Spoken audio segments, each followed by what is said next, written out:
for joining me today. We're going to talk about being thankful today and what that has to do with pride as we study the practical Proverbs for the older student. We're on lesson 46, honoring humility. Honoring humility. Honoring being an adjective describing humility because when we are humble, it honors God. Our last lesson, we talked about how important it was to understand our position in Christ, who we are and who God is. Elevating God, recognizing that He loves us, we're lovable, we are a delight to God, and yet at the same time, not allowing an exaggerated sense of self, recognizing that without Christ we can do nothing, that we are in Him, and recognizing that disparity between us and God, and letting God be God, trusting in Him to lead our ways and give us opportunities, and just waiting upon the Lord. Well, today we're going to turn it a little bit and look at humility, honoring humility. Proverbs 29:23 says, "A man's pride will bring him low, both a humble spirit will obtain honor." But a humble spirit will attain honor. All right. So we're going to be reading Romans 12:16. Be of the same mind toward one another. Do not be haughty in mind, but associate with the lowly. It means to accommodate yourself to lowly things as well as people that you might consider lowly. Do not be wise in your own estimation. The first thing we see here is that humility is about being grateful. We have a one mind toward one another. We love each other. We're thankful for each other. We're concerned about each other. Um, my attitudes about myself and about God will help me to do this as I am grateful for who God is and what He has done. Did you know it's possible to act humbly and yet not have a heart of humility?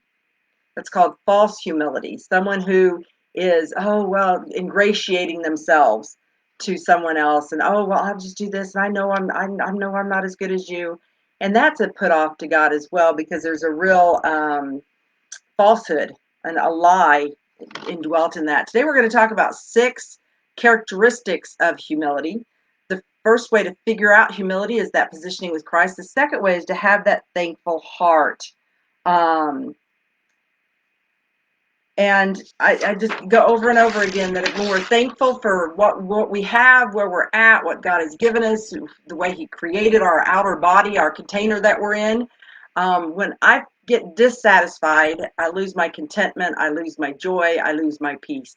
But when I'm standing in gratefulness for all that God has done, all God is doing, then I stand in contentment, in joy, and in peace. A humble person is content where God has placed him and satisfied with the fruits of his labors, not looking for others, wishing to be something that they're not. Have you ever wanted to be somebody else? I think we all have. I think we've all been there at some point, or at least wanting something that somebody else has. Well, if I had that body, I would do so many things, or if I had that athletic talent, or if I had that musical talent, or whatever it is that you feel lacking in, usually is what we admire in somebody else. And so instead of focusing on what we don't have, we need to focus on who God created me to be.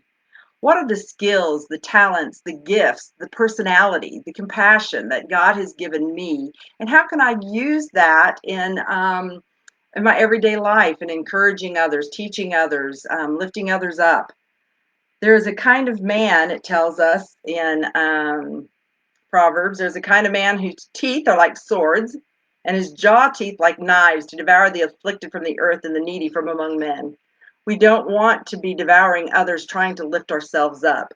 We always call that one-upping each other. We never allowed it in our home with our boys. They were never allowed to one-up each other. They were to give a compliment to their brother and then to themselves. That was a great race you ran. I am so proud of you for being so fast. I'm also working on getting faster. And that was fine. But we never won up. I'm better than you at this, or you're better than.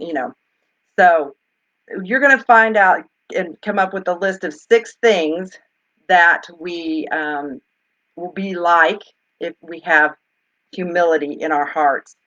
So I want to take a minute and look at our memory verse. I haven't forgotten those. So go to Proverbs chapter 3, and we are filling in the verses where the Lord, by His wisdom, verse 19. Let's start at verse 13 for a minute. You should know this.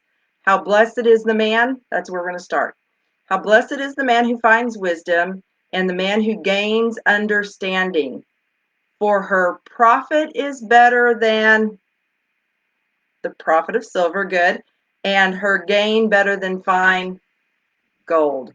She is more precious than jewels, and nothing you desire compares with her. Long life is in her left hand, and long life is in her right hand, and in her left hand are riches and honor. Her ways are pleasant ways, and all of her paths are peace. She is a tree of life to those who take hold of her, and happy are all who hold her fast. Okay, now we're starting on the part that's in your book for today. The Lord by wisdom founded the earth. By understanding he established the heavens. By his knowledge the deeps were broken up and the skies drip with dew. My son, let them not vanish from your sight. Keep sound wisdom, right, and discretion, so they will be life to your soul and an adornment to your neck. Sound wisdom and discretion. Discretion. Do you remember what discretion is? Discretion is thinking about it before it comes out of our mouth, knowing when to say what, saying something appropriate. If you watch the presidential debates, neither one of them were very discreet. They both said things they shouldn't have said and in ways that they shouldn't have said them. So there was not a lot of wisdom and sound discretion applied there. But we don't want to be that way. Well, you guys keep doing your memory work. You're doing a great job. And pray to God and ask him if there's an area in your life where you're showing pride, where you're being pride, where you need to humble yourself before God. And remember to have a grateful heart. It's okay to write down lists of things that you're grateful for and make sure that you're praising God. Remember, praise is praising God for who he is, and thankfulness is praising God for what he's done. We need to do both. Gratefulness of who he is and what he's done. When we spend time there, then we spend less time looking at ourselves and feeling so inadequate or overly adequate. Have a great day.